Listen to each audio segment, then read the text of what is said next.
I was probably about 10 years old. My brother was 8 when our parents decided it would be a good idea for us to take swimming lessons at the local high school.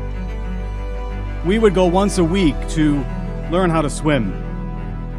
I struggled to float. I remained in the shallow end of the pool, attempting to float, but sinking like a rock.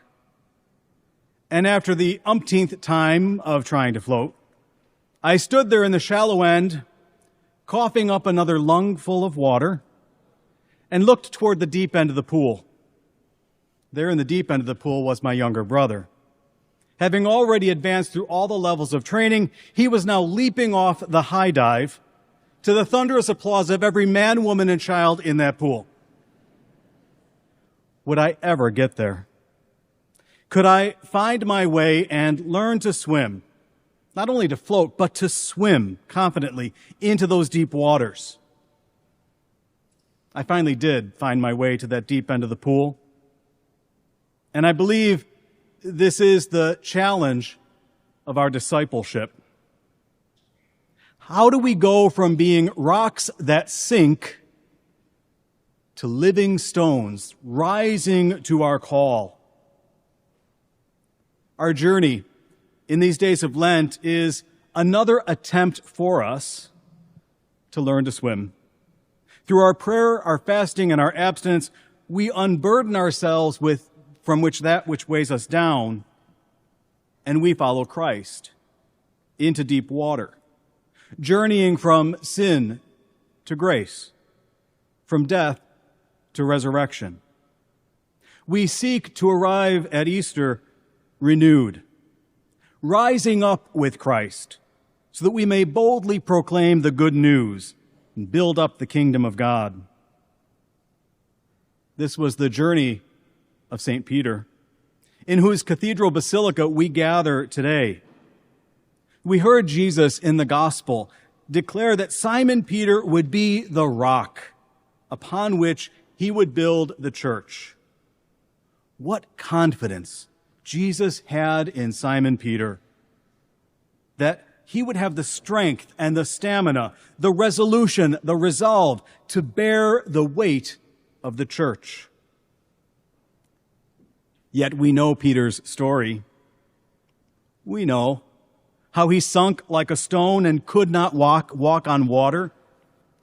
We know how he denied Jesus 3 times rather than face the fear of the cross. We know how he would find himself imprisoned and in chains. How did St. Peter find his way from being a rock that sinks to becoming a living stone rising to his call? St. Peter learned how to breathe.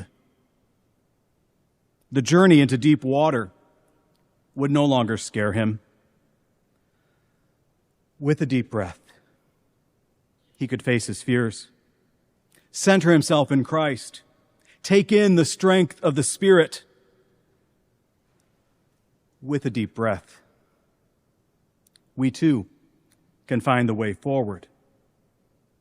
As I've embraced the call of Christ in my life, a call that began with service as a diocesan priest in the Archdiocese of Chicago, I've had to learn to breathe deep. Not chained by my fears and uncertainties, but centering myself in Christ. Taking in the strength of the Spirit of Pentecost, first shared with Peter and the others so long ago, that is now shared with me and all of us in baptism. For 31 years, I have been humbled and grateful for the gift of my priesthood and the generosity of Christ, giving me the ability to serve, being for me the air I breathe. And now I find myself humbled and grateful once again as I answer the call of Pope Francis to serve as shepherd of this local church in the Archdiocese of Cincinnati. I find myself encouraged on this day, excited for the journey ahead, knowing that together we will find the way to be unburdened by the chains that bind us, we will find ourselves centered in Christ and sustained by the Spirit. Take a deep breath. Together, may we confidently make our way into deep water, discovering together how Christ can and will transform us